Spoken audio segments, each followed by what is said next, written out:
పశ్చిమ గోదావరి జిల్లా తణుకు ప్రభుత్వ ఆసుపత్రిలో న్యూరో ఓపీ విభాగాన్ని ఎమ్మెల్యే అర్రిమిల్లి రాధాకృష్ణ ప్రారంభించారు. ఆసుపత్రిలో పేదలకు అన్ని రకాల వైద్య సేవలు అందుబాటులోకి తీసుకురావడానికి తగిన చర్యలు తీసుకుంటామని అర్రిమిల్లి వెల్లడించారు.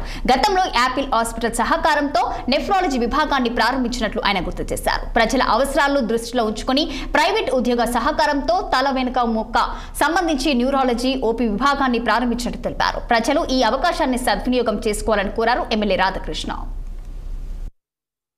జిల్లా ప్రభుత్వ ఆసుపత్రిలో మన నియోజకవర్గమే కాకుండా తణుకు నియోజకవర్గమే కాకుండా తణుకు పరిసర ప్రాంతాలు అదేవిధంగా జిల్లాలోని వివిధ ప్రాంతాల నుంచి ఇక్కడికి ఎంతో మంది పేదలు దిగువ మధ్య తరగతి వారు వైద్య సదుపాయాల కోసం రావడం జరుగుతుంది.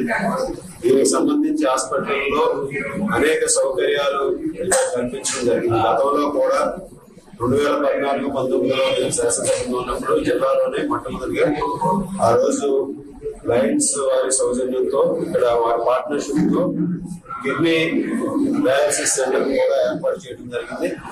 దాన్ని ఈ రోజు దాని పరిధిని కూడా పెంచే విధంగా మరొక 5 డయాలసిస్ మిషన్లు కూడా ఏర్పాటు చేయడానికి కూడా మేము చర్యలు తీసుకోవడం జరిగింది. వివిధ డిపార్ట్మెంట్స్ లో శస్త్రచికిత్సల కోసం కానీ కన్సల్టేషన్ కోసం కానీ ఈ రోజు ప్రజలందరూ కూడా రావడం జరుగుతుంది. ఇక్కడ అన్ని సౌకర్యాలు పెంపొందించే విధంగా ముఖ్యంగా ఈ రోజు గత ఆప్థమాలజీకి సంబంధించి కంటి సమస్యలకు సంబంధించి క్యాటరాక్ట్ ఆపరేషన్స్ కూడా ఇక్కడ ఎక్కువగా పెంచి పేద ప్రజలందరికీ కూడా అందుబాటులోకి తీసుకురావడం జరుగుతుంది. ఆ విధంగా ఇక్కడ ప్రతి వారము కూడా ఇక్కడ ఉన్నటువంటి సూపరింటెండెంట్ గారు సాయికరణ్ గారు, డాక్టర్ సాయికరణ్ గారు, అదేవిధంగా ఇక్కడ ఏదైతే మాకు మన హాస్పిటల్ డెవలప్మెంట్ కమిటీ ఉందో వారి ఆధ్వర్యంలో ఇక్కడ ప్రతిదీ కూడా రివ్యూ చేసుకుని ప్రతి వారము కూడా ఏ డిపార్ట్మెంట్ లో ఎంతో ఉపయోగం